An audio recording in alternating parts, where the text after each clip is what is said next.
Ebibuuzo bakire biri mu ddiiro bigamba nti abantu bakyalaba omugaso mu kulonda oba mu kwetaba mu nsonga z'okulonda zonna mu ngeri ez'enjawulo.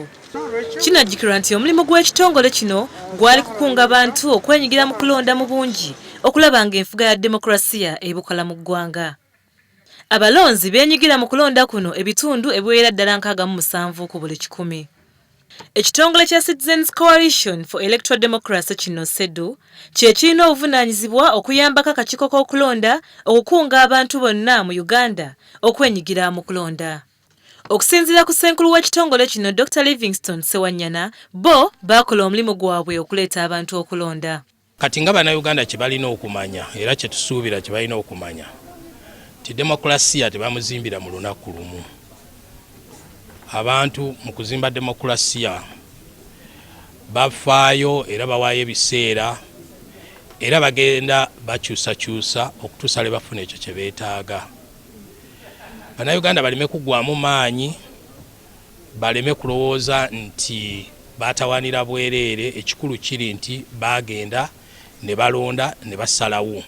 Bano balina obubaka obutali bumu naye nga bonna bulina erinnya eryatopowa nga ne ku ssaawa envannyuma bannakibiina kya NRM baategeeza nti obubaka buno obwali mu kyekubira.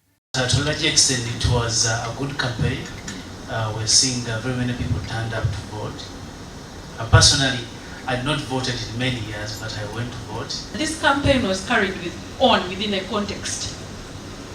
The issue of reforms in our electoral system were not addressed, So that's why people came out to vote, but there was still that perception that you're dealing with a system which may not actually deliver an honest outcome.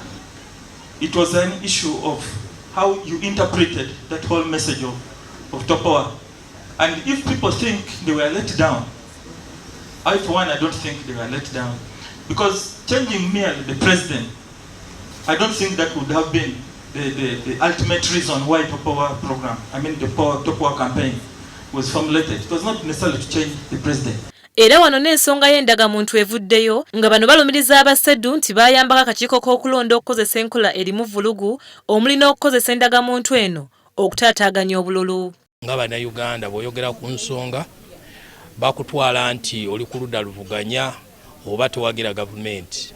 Naye nze nsuubira nti enkyukakyuka eyannamaddala eva mu bantu ne bwe babeera baalubatu okuba nga bavaayo ku nsonga abo abakulembeze ne basobola okuzikolako, kubanga ffenna bwe tusirika obusirisi kireetera obuzibu abakulembeze okumanya obuzibu bwe buva, so nga ate abakulembeze bandyagadde ne bamanya obuzibu bwabwe mu ngeri gye baweerezaamu ne basobola okuyamba abantu. Bagenze okufundikira nga bano bakkiriziganyizza nti weewaawo CEDU yakola ekisoboka mu maanyi gaayo okussaawo embeera esobozesa omulonzi okukola obuvunaanyizibwa bwe n'okuwa okulonda kwonna omuzinzi ogusaanidde.